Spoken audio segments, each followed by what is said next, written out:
내가 소리내어 여호와께 부르짖으며 소리내어 여호와께 간구하는도다. 내가 내 원통함을 그의 앞에 토로하며 내 우환을 그의 앞에 진술하는도다. 내 영이 내 속에서 상할 때에도 주께서 내 길을 아셨나이다.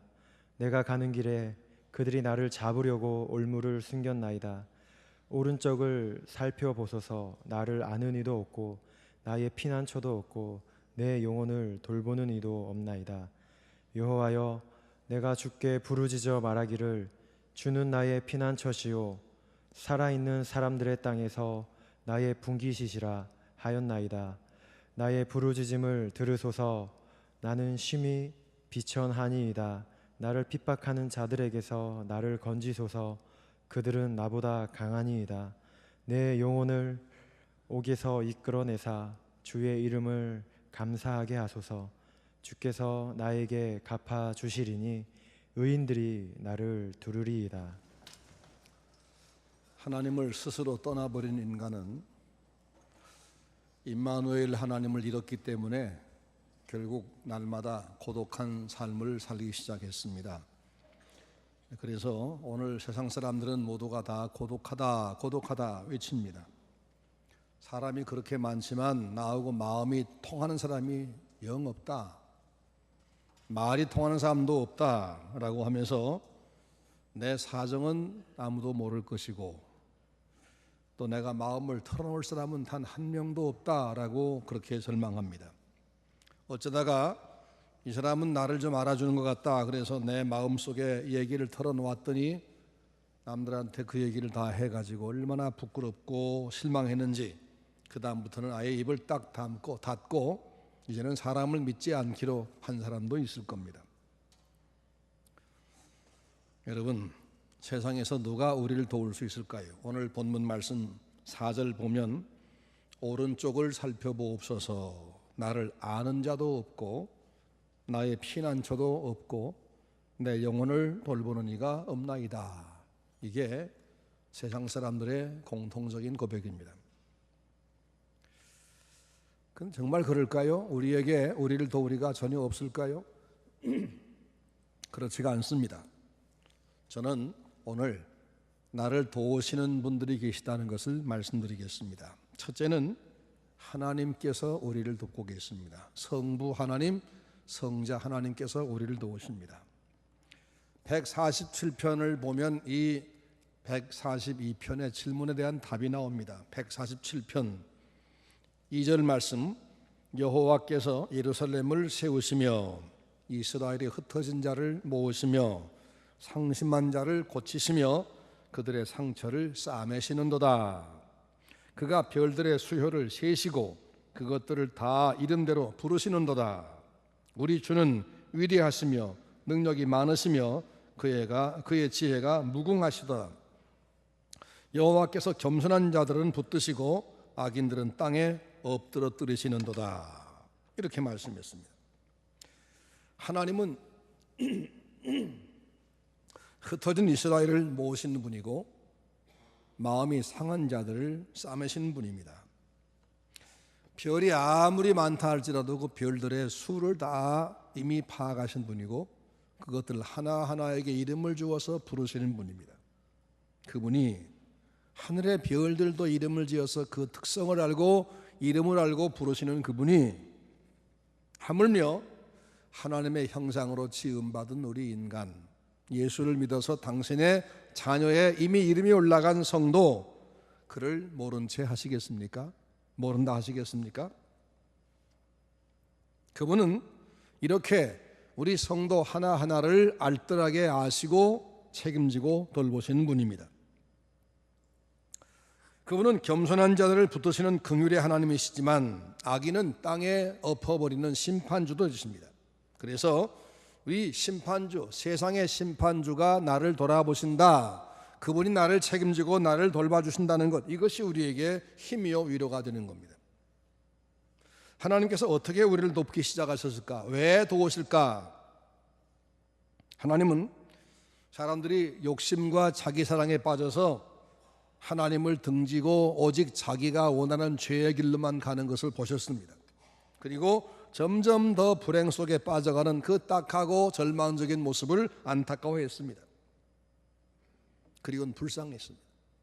그래서 아들 하나님과 나란히 이 인생들을 살펴보시면서 내가 이들을 위해서 뭔가를 해야 되겠구나 하는 생각을 하십니다. 내가 저들에게 구원을 줘야 하겠구나. 내가 저들의 구원자를 보내야 되겠다. 그리고는 구원자를 찾기 시작합니다. 만약 인류 전체의 구원자가 되려면 몇 가지 자격이 필요한데, 우선 그는 전혀 죄가 없는 무죄자여야 한다는 것. 둘째는 그 한 분이 인류 전체 수십억보다 훨씬 더 가치가 있는 귀중한 분이어야 한다는 것. 세 번째는 죄짓고 형벌받을 대상이 인간이므로 그들처럼 그들 대신에 벌을 받으려면 그들 대신에 맞을 몸이 필요하고 그들 대신에 흘릴 피가 필요하고 그들 대신에 죽어야 되니까 몸을 가진 분이어야 할 것. 또 하나 네 번째는 그들을 위해서 희생할 각오를 가진 분일 것. 아무리 찾아봐도 그런 자격자가 세상에 전혀 없습니다. 땅 위에서 의인이라 인정을 받은 의인 욥, 모세, 엘리야 살펴보았지만 그도 역시 죄인 중에서 조금 나은 것뿐이지 다른 사람의 죄를 대속할 만한 그런 자격자는 전혀 아니었습니다. 그들이 수억 명을 대신할 정도의 가치가 있는 것도 아니고 그들은 단지 죄인과 똑같은 한 죄인인데 그보다 조금 나은 것뿐이었습니다. 그래서 하나님은 실망하셨습니다. 세상에 인류의 구주가 전혀 없는 것에 대해서 실망하셨습니다. 그러시다가 당신의 아들 성자를 보시는 순간 눈에 빛이 났습니다. 죄가 없으시고 천하보다 소중하시며 인류를 사랑하시는 그 마음이 있으신 분, 이분에겐 단 한 가지가 부족합니다. 그게 뭐냐면 몸이 없습니다. 하나님이기 때문에. 그래서 하나님은 그 아들, 당신의 아들 성자에게 몸을 입혀서 세상에 보내서 그 일을 하게 하려고 결심을 하시고 말씀하십니다. 아들아, 내가 땅에 내려가서 저 인생을 구원해야 되지 않겠느냐? 너는 저 길 잃은 사람들을 위해서 네가 대신 벌을 받고 구원해 주면 좋겠다. 그럴 의사가 있느냐? 아들 하나님이 대답하십니다. 예, 아버지, 가겠습니다. 사람이 친구를 위해서 제 목숨을 버리면 이보다 더 큰 사랑이 없는데 제가 저들을 위해서 목숨을 버려주고 제 친구를 삼겠습니다. 아버지 하나님과 아들 하나님 이렇게 합의를 했습니다. 이건 영원한 합의입니다. 이 놀라운 결정을 하자 하늘의 천사가 말리기 시작합니다. 아니되옵니다. 하나님에겐 단 한 분밖에 없는 아들이시고 그분은 영광의 왕자시고 빛나는 하나님의 새벽별인데 이 만유 중에 흠없는 그분이 어찌 죄인들을 위해서 대신 희생한단 말입니까? 그러나 하나님은 태어날 때부터 물려받은 죄 때문에 죄인이 되었고 그리고 그 죄성 때문에 세상을 보면 계속 죄만 짓는, 그러면서 평생 죄를 짓다 망하는 인생이 너무 불쌍했습니다.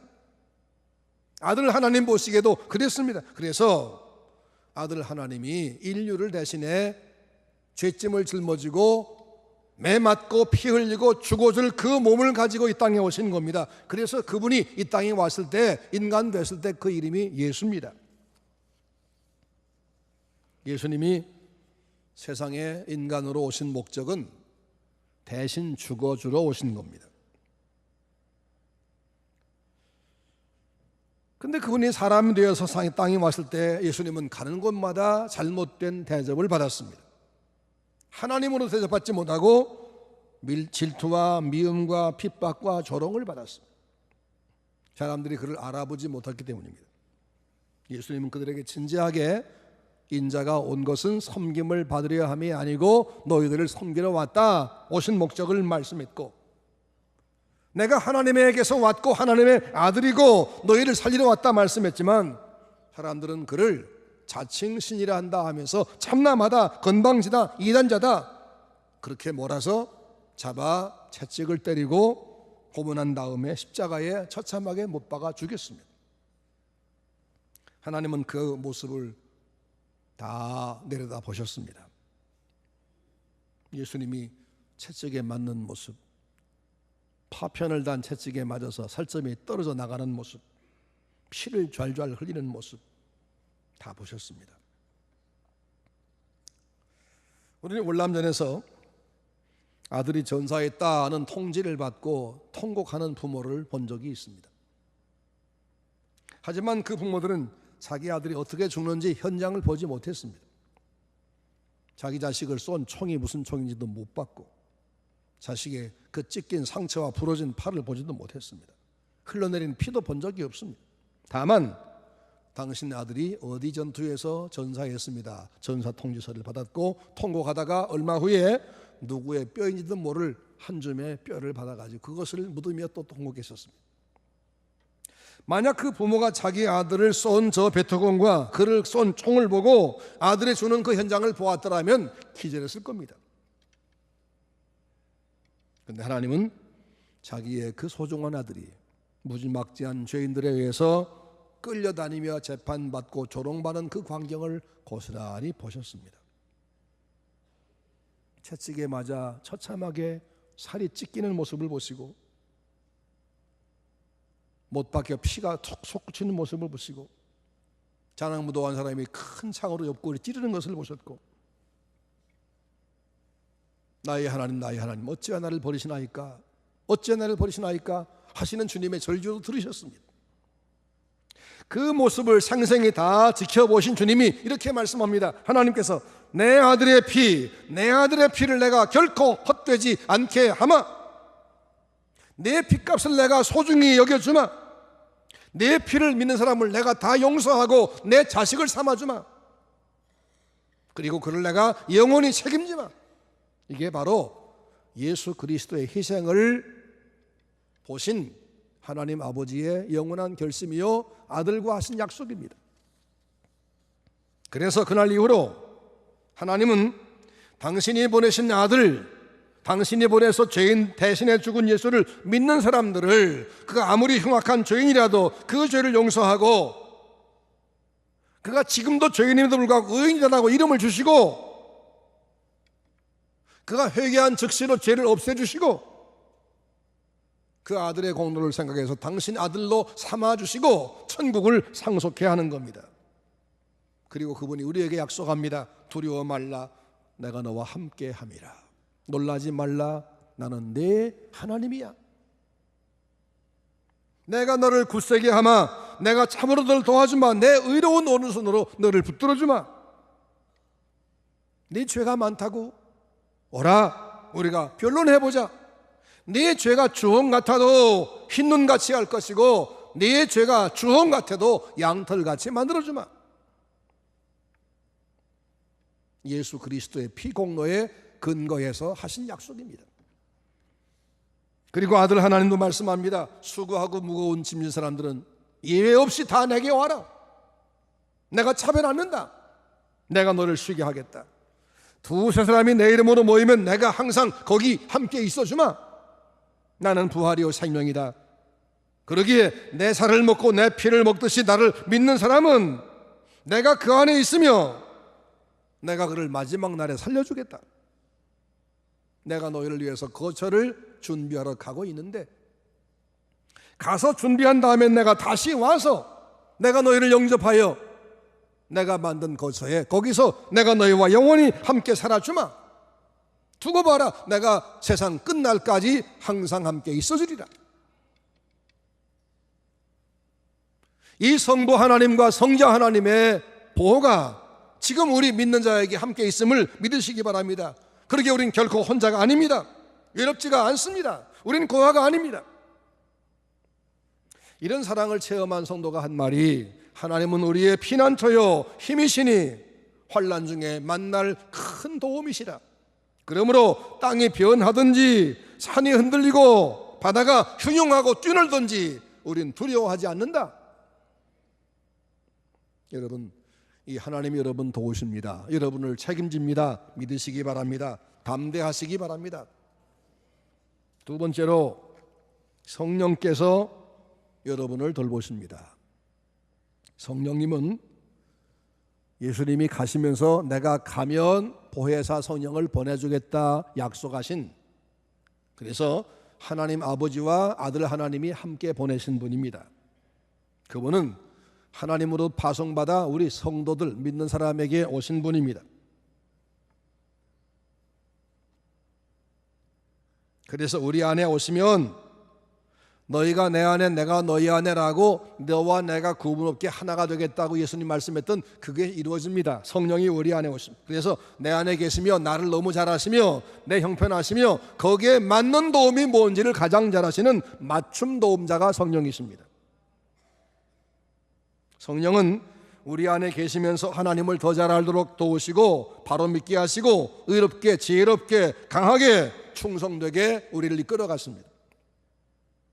똑같이 예배당에 와서 앉아 예배 들으며 설교 들어도 성령의 도움 받지 못하면 꾸벅꾸벅 졸며 피곤한 육체에게 눌려버리지만, 성령의 도우심 받는 사람은 말씀을 깊이 깨닫고 계속해서 그것을 정신 바짝 차려 들으면서 아멘 주여 감사합니다 연발하게 되는 겁니다. 그리고 말씀대로 하겠다고 주먹 쥐고 결심하고 나갑니다. 똑같이 말씀 들었는데 한 사람은 말씀의 제목도 잊어버렸지만 한 사람은 성령의 인도받는 사람은 어떻게 해야 이 말씀 내가 이룰까 하면서 그 내용을 묵상하며 순종을 결심하고 하는 겁니다.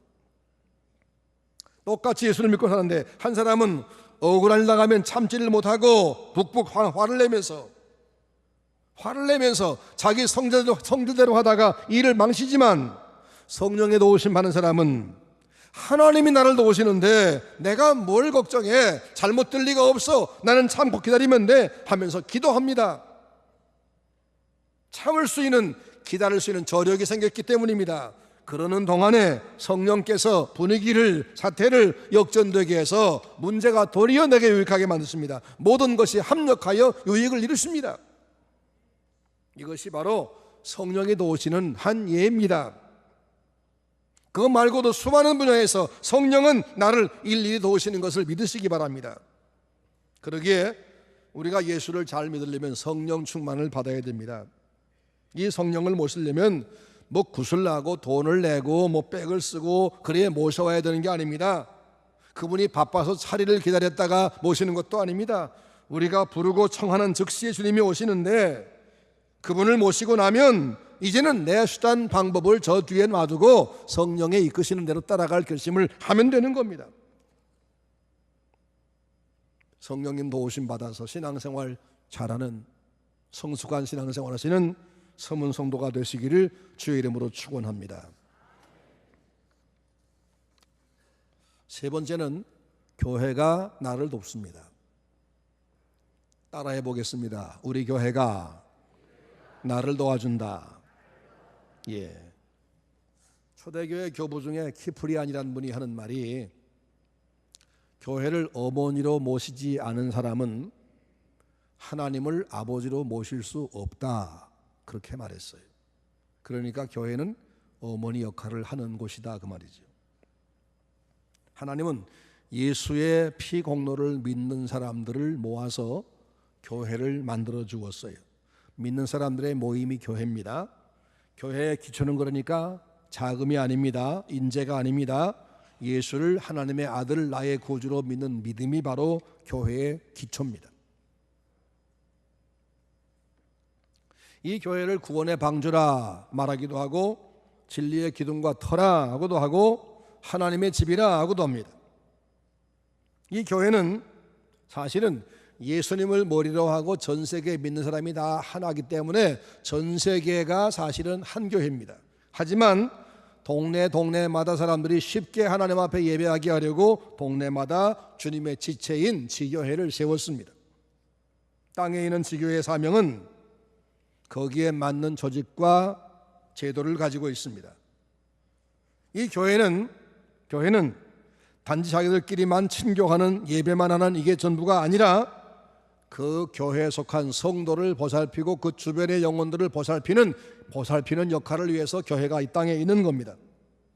그래서 예수를 모르는 사람에게 예수님을 알게 하고 구원받게 하는 전도를 하고, 병든 자와 외로운 자를 돌보기 위해서 신방을 하고, 진리를 어린아이들에게 가르치기 위해서 교육을 하고, 시간을 잘 쓸 줄 모르는 사람들을 위해서 11조를 주일성수 가르치고, 물질의 주인이 누군지 모르는 사람을 위해서 11조 가르치고, 자기만 아는 사람들 그들을 변화시켜서 저 다른 사람들에게도 얼마나 하나님 사랑이 필요한지 가르쳐 선교하게 하고, 이렇게 해서 이웃들을 돌보는 일을 교회가 하는 겁니다.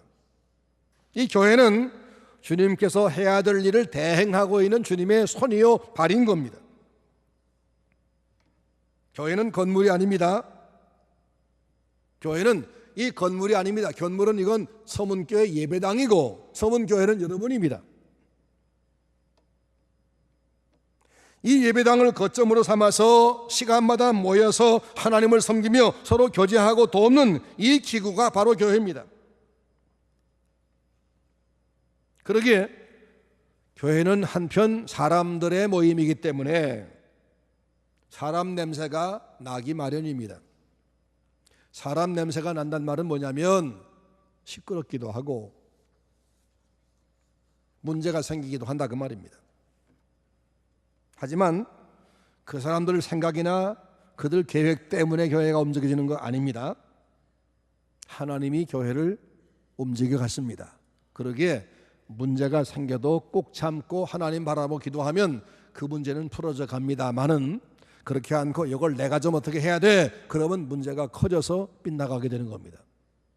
앞으로 서문교회가 행복한 교회로 계속 발전하려면 앞으로도 문제가 생길 수밖에 없습니다. 왜? 우리가 인간들이니까. 그러나 그때에 하나님께서 처리하기에 바라고 우리가 꼼짝달싹 않고 그냥 교회 안에 엎드리면 되는 겁니다. 교회 안에 모인 사람은 재능도 다르고 자격, 인격, 성품, 수준, 학력, 가치관, 나이, 성별, 경험 다 다릅니다. 별의별 사람이 다 모였다고 말입니다. 근데 어떤 사람이 이렇게 다 여기 모이느냐? 누가 불러 모이느냐? 우리를 부른 분은 예수님이십니다. 예수님. 나를 대신해 죽어서 나를 구원한 그분께서 너도 여기 모여서 여기서 돌봄을 받아라 하고 놓은 겁니다. 그래서 우리는 서로가 서로를 섬겨야 됩니다. 서로 돌보는 겁니다.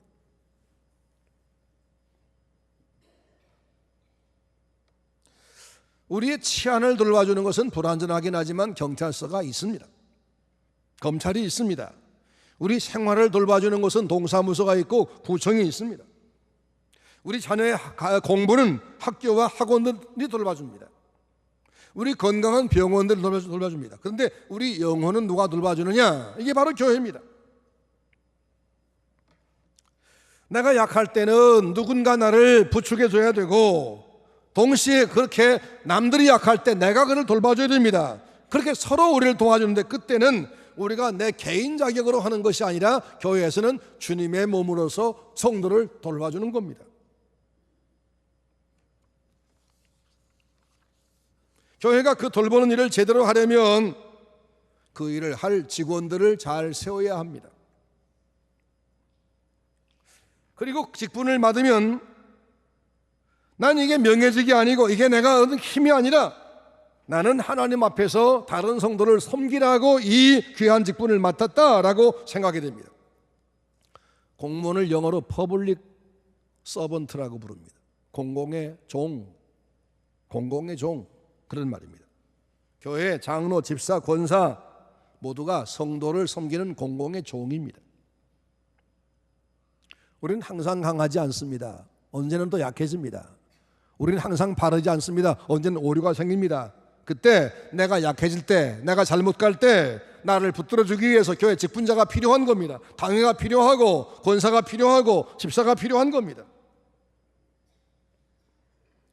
그 교회 성도들이 어떤 사람이냐, 그 각자가 어떤 사람이냐에 따라서 그 교회의 성격이 달라집니다. 예를 들어서 파란 옷을 입은 사람들이 모이면 파란 사람들이 되고, 노란 옷을 입은 사람들이 모인 곳은 노란 사람들처럼 보이는 것처럼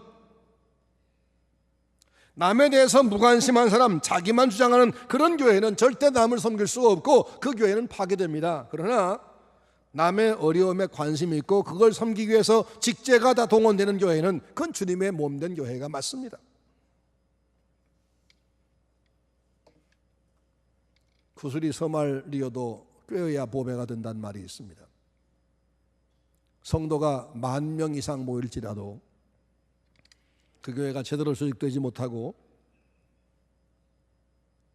조직이 돼서 각각 자기 직분대로 성도를 섬기지 못하면 바닷가에 산처럼 쌓인 모래 그 이상 아무것도 아닌 겁니다.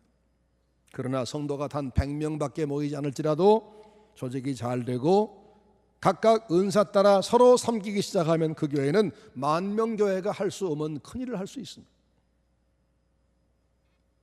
오늘 후보가 아무리 많아도 여러분이 선출해 주지 아니하면 세울 수가 없고 교회는 섬기는 일을 할 수가 없게 됩니다. 여러분이 많이 뽑아주신 이유가 거기 있습니다. 오늘 열리는 공동회의는 안수집사와 권사를 뽑는 일을 합니다. 그런데 누구누구에게 안수집사 자리를 주고 권사 자리 주어서 그분들 명예를 높여주는 그런 일이 결코 아닙니다. 교회에 척추를 세우는 일이요, 성도를 돌보는 일꾼들을 세워서 그들에게 그 무거운 짐을 지워주는 일입니다. 그러게 이건 교회 행사입니다. 하나님의 일입니다. 신중함으로 감사함으로 하시기 바랍니다. 감사가 뭐냐? 만약 우리나라에 지금 전쟁이 나서 평화롭지 못하면 이런 일을 못할 텐데 평화 시대가 우리에게 계속 주어져서 이런 일을 하게 됐으니 감사하고, 우리 서문교회가 지금 1년 동안 어려움이 있었지만 이만큼 안정을 주어서 오늘 이 공동회의 하게 했으니 참 감사하다, 이 감사가 필요하고, 성도가 몇 명 앞밖에 안 남았더라면 직분자가 필요도 없을 텐데 많이 남아 있어서 많이 모여서 새 직분이 필요하게 됐으니 감사하고, 우리 안에 그 일을 할 만한 후보도 많아서 감사하고, 그러지요? 그러니 감사하면서 일을 해야 됩니다. 감사하면서. 그 다음에 신중히 할 일, 그게 무슨 얘기냐? 내가 가만히 검토해 봤더니 우리 교회에 안수집사감은 3명밖에 없대. 권사감은 7명밖에 없고 다 해봐야 10명이야. 그렇게 생각할 분이 아마 계실지 모르겠어요. 그래서 오늘 내가 그 사람만 찍을 거야, 그렇게 생각하신 분은 한번 잘 들어보시기 바랍니다. 예배 끝나고 나서 공동회의가 이제 시작됩니다. 당회장님 오셔서 사회학에서 공동회의가 시작되면 그때 모인 숫자가 성수입니다. 교회의 공동의회는 교회 최고 결의기관인데 나라의 국민투표 같은 건데 그때 성수는 모인 사람이 성수입니다. 헌법에 그렇게 되어 있습니다. 만약 그 시간에 300명이 모여서 한다 그러면 권사 후보 50명 중에서 내 마음에 드는 사람은 10명밖에 없다 라고 생각해서 모두가 10명씩만 찍었다고 칩시다. 그럼 300명 곱하기 10이면 3,000표죠. 3,000표 총 투표수가. 그걸 50명으로 나눠보세요. 왜냐하면 내가 찍은 사람과 저 사람 찍은 사람이 다 다르기 때문에 결국 다 분산됩니다. 그러면 201표는 돼야 당선되는데 겨우 60표밖에 못 얻게 됩니다. 60표. 아무도 당선 못 됩니다.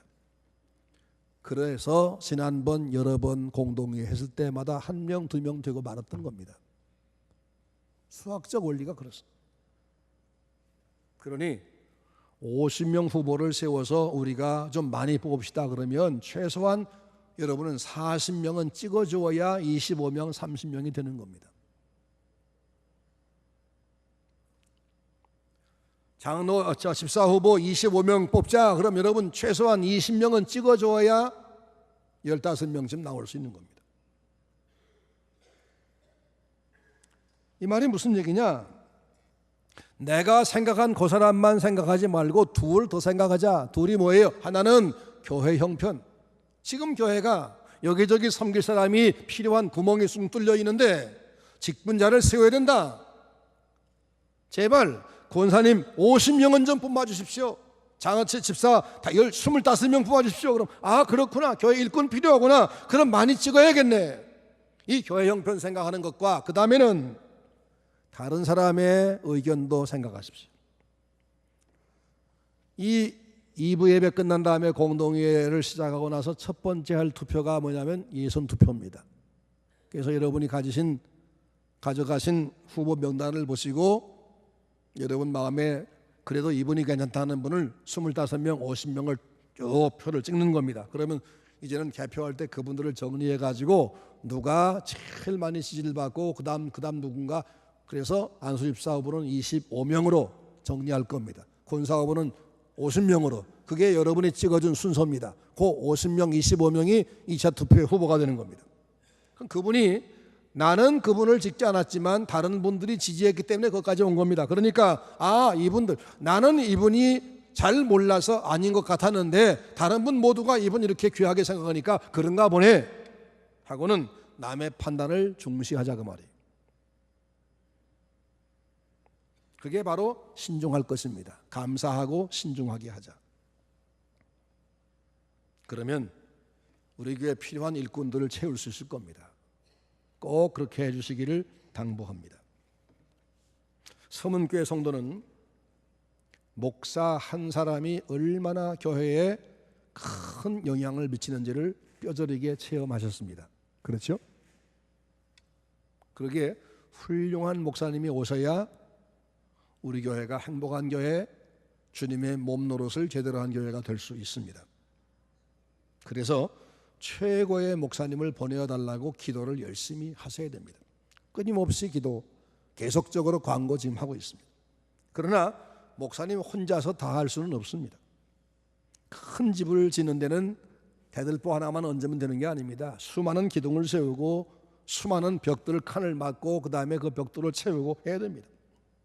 장로님, 권사님, 주사님들 모두가 많이 세워져서 각각의 자리에서 은사대로 최선 다해서 일하게 될 때 그 교회가 제대로 되는 겁니다.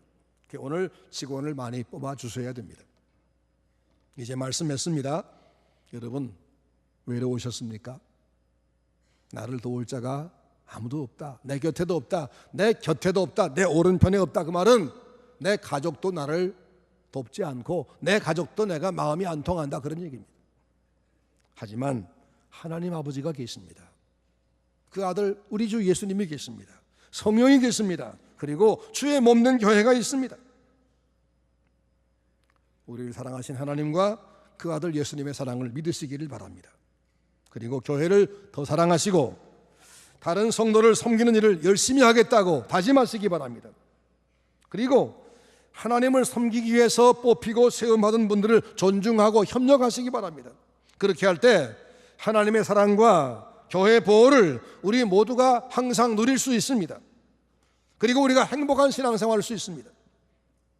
우리 전주서문교회 주님의 은혜와 축복이 영원히 함께 하시기를 주님의 이름으로 축원합니다.